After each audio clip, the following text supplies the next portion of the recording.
Hi viewers, welcome to AS Media. ఆంధ్రప్రదేశ్లో ఎన్నికలు ముగిశాయి. అభ్యర్థుల్లో ఇంకా టెన్షన్ మాత్రం అలానే ఉంది. పోలింగ్ శాతం భారీగా పెరగడంతో అంచనాలు ఎవరికీ అందడం లేదు. ఎవరికి వారి పోలింగ్ శాతం పెరగడం తమకు అనుకూలంగానే చెప్పుకుంటున్నారు. కౌంటింగ్ జరిగే 4వ తేదీ వరకు గెలుపు ఎవరిది అన్నది తెలియకున్నప్పటికీ అనేక సర్వేలు, విశ్లేషణల కోసం నాయకుల నుంచి క్యాడర్ వరకు ఆసక్తిగా ఎదురు చూస్తున్నారు.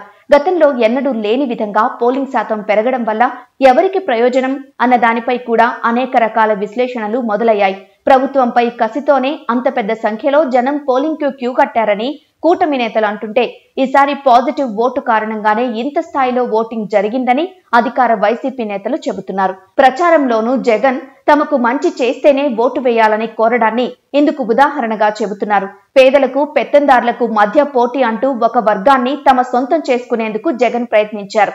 దీంతో పాటు ప్రతి ఎన్నికల మాదిరిగా కాకుండా ఇతర ప్రాంతాల్లో ఉన్న ఓటర్లను కూడా తరలించడంలో వైసీపీ కూడా ముందంజలోనే ఉందంటున్నారు.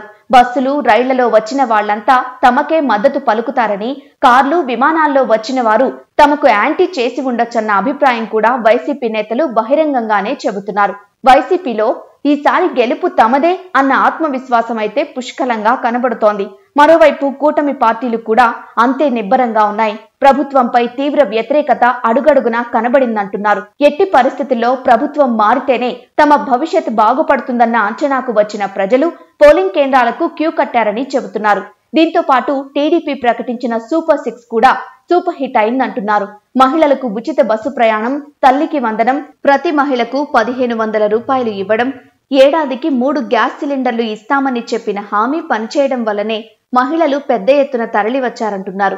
కర్ణాటక, తెలంగాణలో కూడా ఇదే తరహా ఫలితాలు వచ్చి అక్కడి ప్రభుత్వాలు మారడానికి గ్యారంటీలు కారణమని కూటమి నేతలు ఢంకా బజాయించి మరీ చెబుతున్నారు.